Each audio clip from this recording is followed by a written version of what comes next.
Ito hindi tinipid, yung lasang hindi tinipid. Tapos mura. Wow. Ang lambot ng beef. Grabe. So, kung ako sa inyo, ako na nagsasabi, tikman nyo.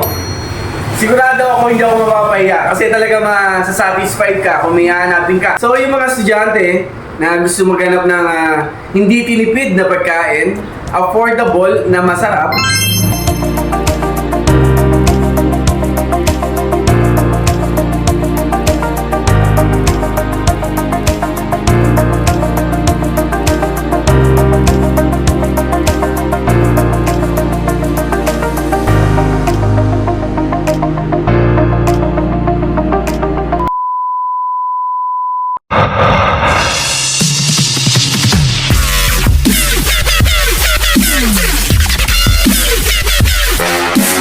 so yun, what's up mga ka-cravings? Ayan, so ayan yung tagline nila dito sa Food Cravings by Shilo. Ayan, so guys, nandito tayo sa bayan ng San Pablo, Malvar Street. Eto po yan, tapos Mabini. So, pakita mo yung Central School.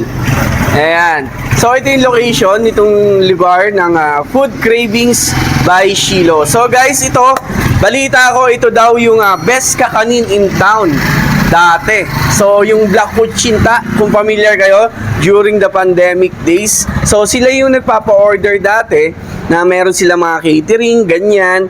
So, ginawa nung mayari, naglagay sila ngayon ng pwede sa solo order.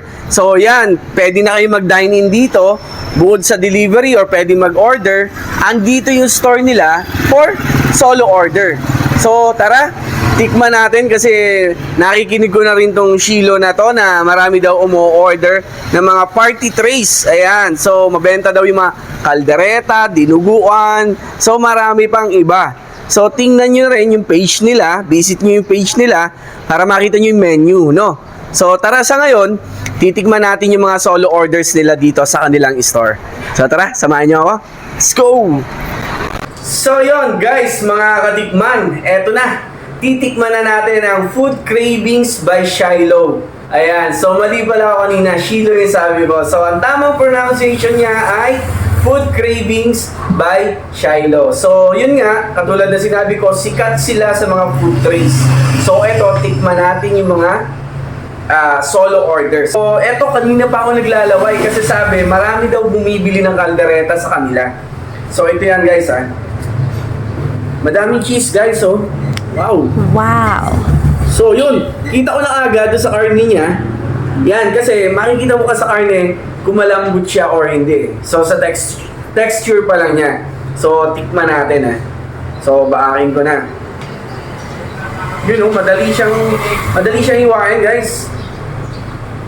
So ito, perfect bite to guys, sigurado. Kaldereta favorite natin to Yan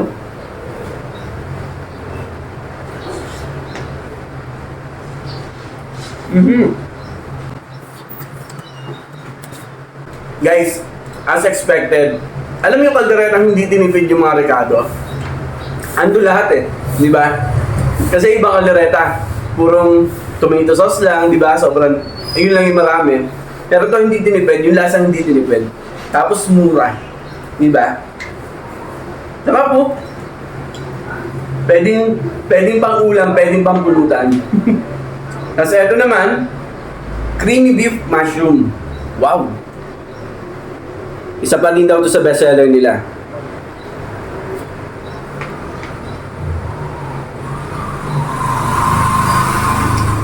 Ang lambot ng beef. Grabe. Nice. Tapos sobrang creamy, sarap. Ang sarap din Grabe, ang galing nung nagluluto sa kanila. Tapos, dinakdakan. Let's go. Sarap. Naiiwan yung lasa. Naiiwan yung lasa sa bibig. Alam mo yun? Na para bang katitikim ko pa lang, andun pa sa bibig mo. Ito naman, dinakdakan. Lagi na tayong sisid. So ito, dinakdakan. Wow. Parang legit na dinakdakan kasi may mga grilled marks. Tingnan nyo. So talaga inihaw yung laman. Diba? At saka hindi siya taba Tenga, yan Hindi taba. Harap. Tapos ito guys, gusto kong introduce sa inyo, nabanggit nila sa akin, Ang dinuguan daw dito is dinuguan all you can.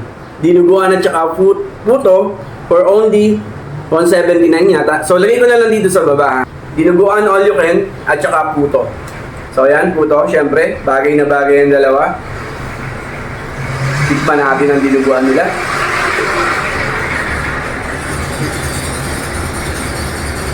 Woo! Tama-tama yung asin, hindi sobrang asin. Andun yung lasa. Sarap! Tapos, for every meal mo dito na silog, syempre, meron silang libreng sabaw. Eto yan guys, oh. So, syempre, pag sabaw, masarap igupin. Wow! Parang goto or something ganun. Sarap lasa. So ito, pakita mo na lang yung silog. Ayan. Ito yung mga silog nila, double silog. Nagre-range lang yata yan ng 150 to 180, parang ganun. So, check nyo na rin din yung menu niya. Dalawa oh, panalo ka na dyan, oh, dami. Tapos nabalitaan ko, masarap daw yung Shanghai. So, tikman natin yung Shanghai. You know.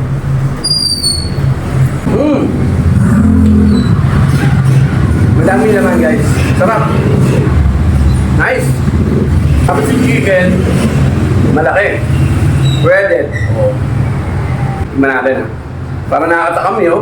Nakakatakam yung tsura niya oh.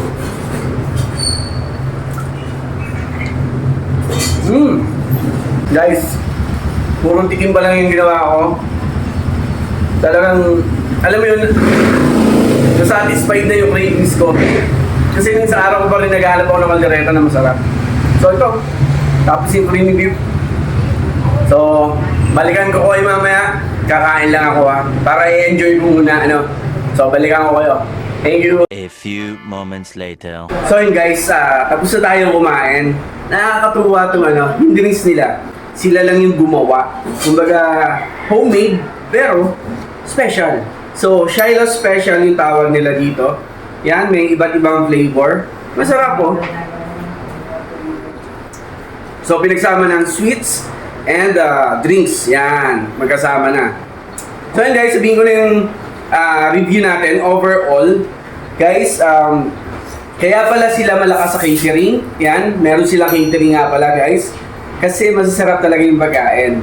So, sa mga hindi rin ko nakakaalam, meron silang kakaning buffet.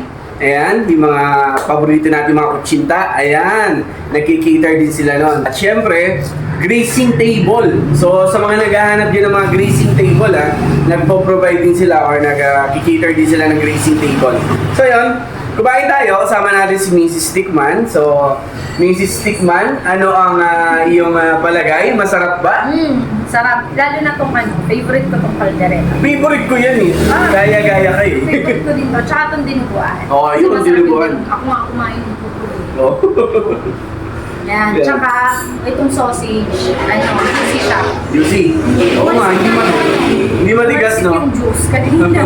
So, tingin ko matutuwa yung mga bata doon sa Hungarian sausage. So yun, speaking of mga bata, guys, yung presyo niya affordable for student. Kaya siya malapit sa school eh, di ba? So yung mga estudyante na gusto maghanap ng hindi tinipid na pagkain, affordable na masarap, dito nyo po pakainin ng inyong mga anak. Napakalapit lang sa Central School. Ayan. Tapos habang naghihintay kayo sa inyong mga anak, pwede kayong mag-lunch dito. Open po sila daily, almost daily 10 to 7 p.m. So yung parking natin, medyo struggle lang, pero Tiyempuan, alam niyo naman po ang ating bayan ng San Pablo. Di ba? Medyo mahirap ang parking, pero kung kayo naman ay nagko-commute, napakadali naman po lakarin. Ito lang po yung gate ng Central School. Ano po? So, kung ako sa inyo, ako na nagsasabi, tikman nyo. Sigurado ako hindi ako mapapahiya kasi talaga masasatisfied ka kung may hanapin ka. Kaldereta, nagkikrave ka, dinakda ka, nagkikrave ka, dinuguan for unlimited. Hindi ka mapapahiya dito sa kanila sa Food Cravings by Shiloh. So yun, enjoy ako. Masarap. Para bang sulit naman yung mga binayaran. Hindi talaga siya mahal, promise. Kumbaga worth lang sa mga presyo. So yun, sarap po. Sarap din ito. Hindi sobrang tamis na ito Hindi ako mahilig sa matamis pero nagustuhan ko. So yun. Tikman nyo na guys. Hindi po mahal. Ako na nagsasabi. Mura lang. Check nyo yung menu nila. Napakalapit lang din. Yung silog, okay na okay yung rice. na kasama. Tapos syempre, pili ka na lang ng gusto mong protein sa silog, ano? So yun, salamat po sa pagpapanood nitong vlog natin dito sa Food Cravings by Shiloh. So asahan ko, tikman nyo rin ito. Support po natin, mga taga San Pablo dyan. Please support local po tayo. Ano, taga San Pablo din po yung may-ari at saka mga nagluluto dito. Okay? Masarap. Promise. Thank you!